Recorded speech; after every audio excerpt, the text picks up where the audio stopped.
crazy things that board game enthusiasts do, at least from the perspective of outsiders or those new to the hobby. And if you're new to the hobby, some of these statements might seem a little odd, but I guarantee in a couple of months' time, because it starts with a few titles. Then you add more expansions, releases, and next thing you know, you are into this hobby thing called board games, and a lot of this starts to make sense. Number one, sleeving everything. Now, some of my games are sleeved, some of them are partially sleeved, and some of them I would like to sleeve, but that is an impossible task. In an ideal world, putting plastic sleeves on cards so we don't wear them down is a very, very important part of the hobby. Lord of the Rings, the living card game. There's a lot of deck building. There's a lot of shuffling. There's a lot of flipping cards over. Some of these sets are out of print. They come back in print. They go out of print. So all of my Lord of the Rings are sleeved. Medium weight sleeves. Now you can go with the penny weight, which is something that's possible, but they really don't last that long and they start to kind of fade and get scratched. You can go with the super heavyweight type sleeves. I don't always quite do that. And then there's the middleweight. But what's interesting, something like Lord of the Rings, the living card game, and I don't have all of the expansions, but I do have a good amount. I don't even want to calculate. I don't want to even calculate how much I've spent in sleeves. Sometimes it's more than the game itself, but it's a way to preserve it. Now, other games, Zombicide Invader, Zombicide Modern, Zombicide Black Plague. I love these titles. I sleeve the mini cards when you flip over for the spawns because things do get a little bit crazy where you're constantly flipping cards and you're shuffling cards and you're building decks.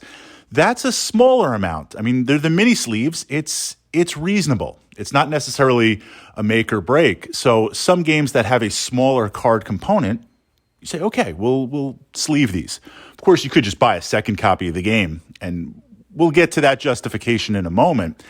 And then there are games where I would like to really sleeve it, but it's not practical for a variety of reasons. And Pathfinder, the adventure card game, I love all of them in the series, but my favorite is Rise of the Runelords. To sleeve those cards, not only the cost, but even in looking and justifying the cost for it, then they don't fit in the box. And so much of Pathfinder, the adventure card game, is being able to organize the different cards, build decks, resolve decks, retire cards, draw cards. The storage solution is one of the best in my opinion. And this storage solution is great. As soon as you sleeve it, it blows it up. It was not built with the idea of accommodating sleeves in mind. So the solution there is buy a second copy of the game. Now, this is something that only makes sense to the board gaming community. I have Zombicide Black Plague. I love Zombicide Black Plague. The chance to fight zombies with magic and play through those scenarios. This is one of the games that I bring to the club to play because wherever you are in this board game journey, understanding you put down Zombicide Black Plague or any of the Zombicide series, people are interested. It's a lot of miniatures, a lot of rolling dice, a lot of fun, a lot of laughs. It's a game that anyone can sit down and in that moment after one turn, understand it. So it's a great, great game. And I love having massive, massive games. I mean, we've played with 12 or 13 survivors and we'll just double spawn. Forget if it's broken or not. We're having a lot of fun. I have a copy that when I received my first copy, I said, okay, I'm going to paint these up. You know, Wargamer Fritz, I'm pretty good at painting. I really prefer playing games and doing tactics, but being a wargamer and being raised on a diet of Warhammer 40,000 and DBA, DBN Ancients, you paint your miniatures. You get them to tabletop, and then you work from there. So painting board gaming miniatures, I was not intimidated by it. I was overconfident. I'm like, I'm going to paint Zombicide Black Plague. Prime everybody. I'm doing the all the zombie types, just do all the clothes, do all the flesh, put on a light wash, do the highlights, texture the bases, do the effects and the rust effects, just kind of go through assembly line. That took me no joke, like a month and a half. working on it every night, listening to vlogs. And often when I make these vlogs, I'm in the Fritz cave working on a project, working on something, listening to you guys, getting inspired by you guys and the different types of gaming communities out there, Warhammer, Battletech, board games, Dungeons and Dragons. I was like so focused and so intense listening and painting. So I paint the set and I'm like, okay, I'm done. I'm good. And everything's sleeved and I've got the custom components. We're going to jump into custom components in a minute. Things get out of hand when your custom components cost more than the game and you're going for custom components. So I paint this up. Well, this is something that only makes sense to the board gaming community. So I say, well, I love bringing Zombicide to the club to play. And these miniatures look fantastic, painted, but they're just going to get destroyed, right? It's like someone else like touching your Warhammer 40K army. I'm like, these are going to get destroyed because we play at the club. Everyone's got a seat at my table. The game says rated for 6 players, 8 people show up. You're playing. We're doing it. And the louder, the more involved, the more dice rolling, the better. At the end of the evening, we're missing cards and components because who the heck knows where they fell or what happened. Well, I've got a premium set. What am I going to do? My gaming mind is like locked. What am I going to do? Well, okay, buy another set. Buy another set and make it a hobby set.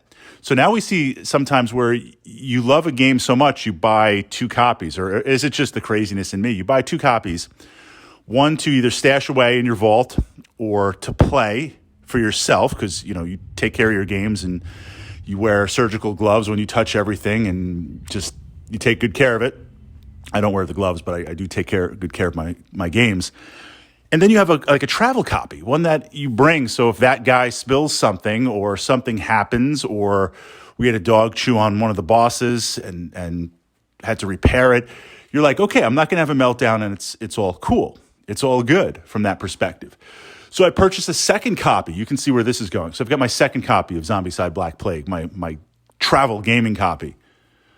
Well, now I'm like, I got to paint this up because the other one looks great painted. But I'll do tabletop, 3 colors, a wash, some highlights, a little bit of detail here and there, enough where, given that they're mass-produced miniatures, it looks solid. So I paint that and I'm good. Now, in terms of other copies, this also leads into into Pathfinder Adventure card game, Rise of the Rune Lords.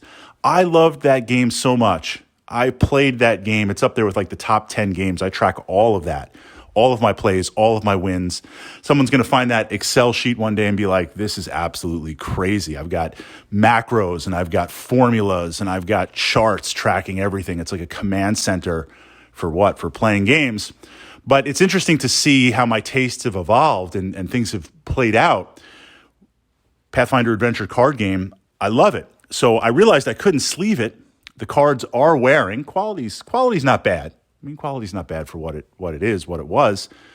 So I'm like, just buy a second copy. Buy a second copy, stash it in the vault, and we don't have to worry. And we're going to talk about, in the next vlog, figuring out of-print games. Where do we get them? How do we get them? Now, this raises a sidebar question in the moment. If you damage someone else's game, what do you do?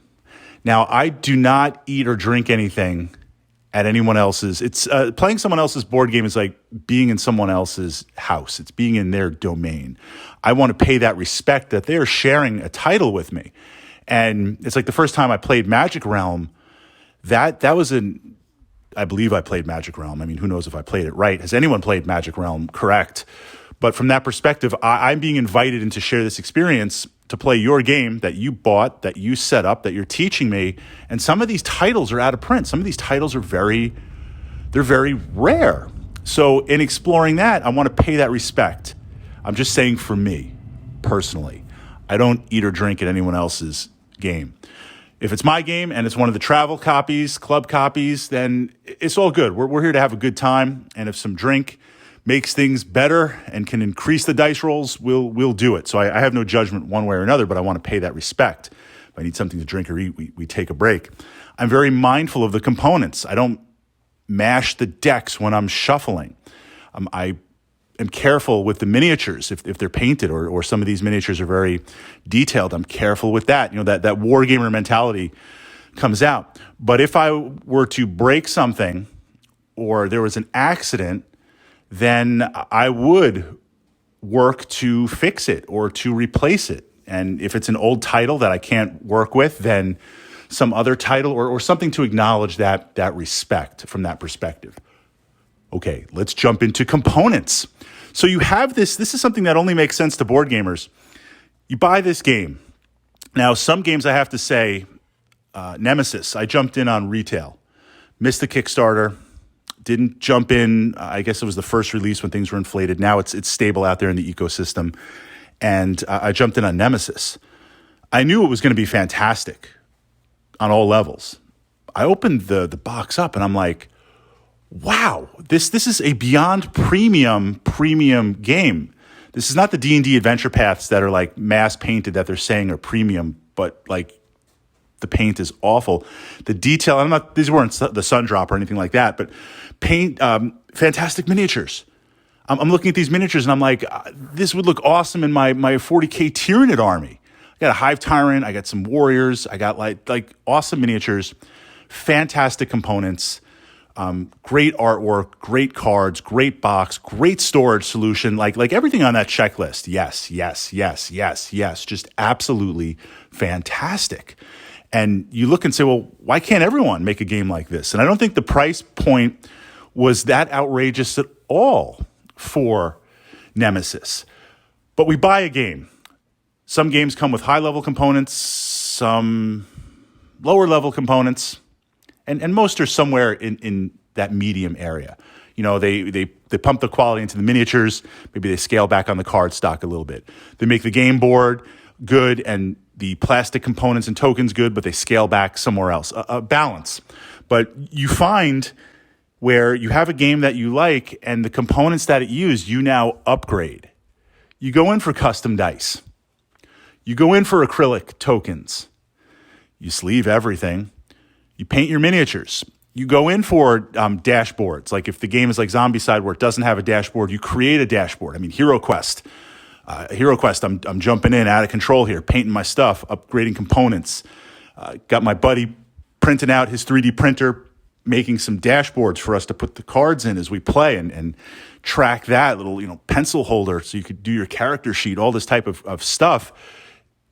You start to look and say, well, this is like getting more expensive than the game. But the upgrade, the feedback, so much of board gaming is, for me, it's the analog feedback. It's being able to interact with miniatures, interact with dice, interact visually and see it, the space, and see the possibilities. So the more you can upgrade that experience, the better. But this is something that only makes sense for those of us where it's like, wait, you bought the game, and now you threw out throw them out. You remove the old components and added new upgraded components. But those upgraded components, when you went to Etsy and you got your friend and you did this and you bought that, cost more than the game itself. That's a little bit odd with how it works. But all of this stuff enhances and makes sense from the board gaming perspective and the board gaming community. And trust me, if you are new to the, I was going to say hobby, but lifestyle is probably more appropriate. If you're new to the lifestyle, those of us in wargaming, and we won't even get started with role-playing games, there is definitely a culture of things that only make sense in that ecosystem.